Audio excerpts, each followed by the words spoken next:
देखिए, शुक्र अल्हम्दुलिल्लाह।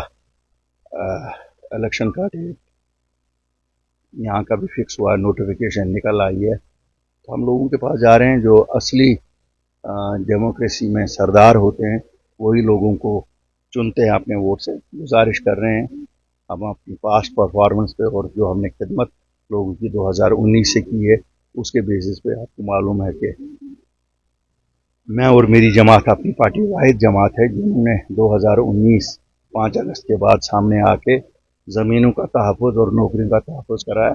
इतने सारे मसले हैं, 3-3.5 हज़ार लोगों को रहा करवाया।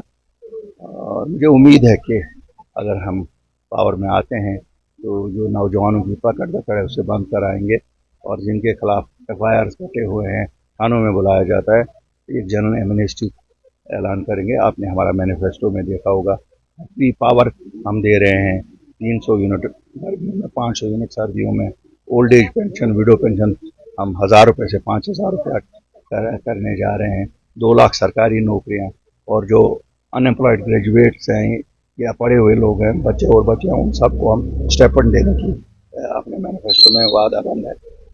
इसी तरह से काफ़ी सारी चीज़ें हैं। उज्ज्वला गैस स्कीम में जिनको 4 सिलेंडर फ्री उनको दे दिए, school, health services, water works, बाकी सब एक वर्ल्ड क्लास इंफ्रास्ट्रक्चर उसके लिए कायम करेंगे। देखिए, हम तो किसी अलायंस में हैं नहीं, न हम किसी पार्टी को सपोर्ट कर रहे हैं, न किसी पार्टी से हम सपोर्ट ले रहे हैं। ये ज़रूर है कि 87 की बहुत बुरी एक्सपीरियंस है जब कांग्रेस और NC का अलायंस हुआ था। 2014 की बहुत बुरी एक्सपीरियंस है जब PDP और BJP का अलायंस हुआ था। इसलिए हम अलायंसेस से डरते हैं बहुत।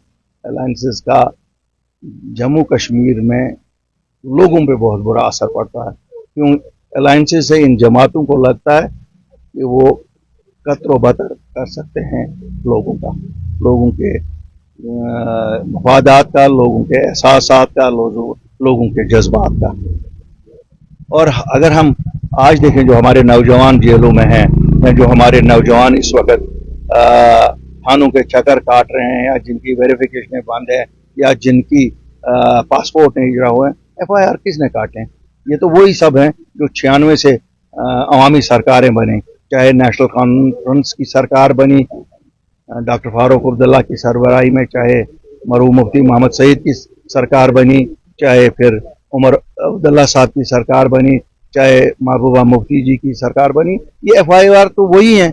उन्हीं FIRों पे आज बच्चों को गिरफ्तार करके अंदर रखा गया है, या पासपोर्ट बंद किए गए हैं, या वेरिफिकेशन बंद किए, या थानों के चक्कर काट रहे हैं। तो इन जमातों को कम से कम शर्मिंदा तो होना चाहिए इन चीज़ों के लिए। हर बार बोला कि हम ये FIR वापस लेंगे, लिए नहीं, लेकिन अल्लाह के फजल से हम वादा बंद हैं कि अगर हमारी जमात पावर में आती है, 30 सितंबर का कट ऑफ डेट करके हम आम माफी का ऐलान करेंगे।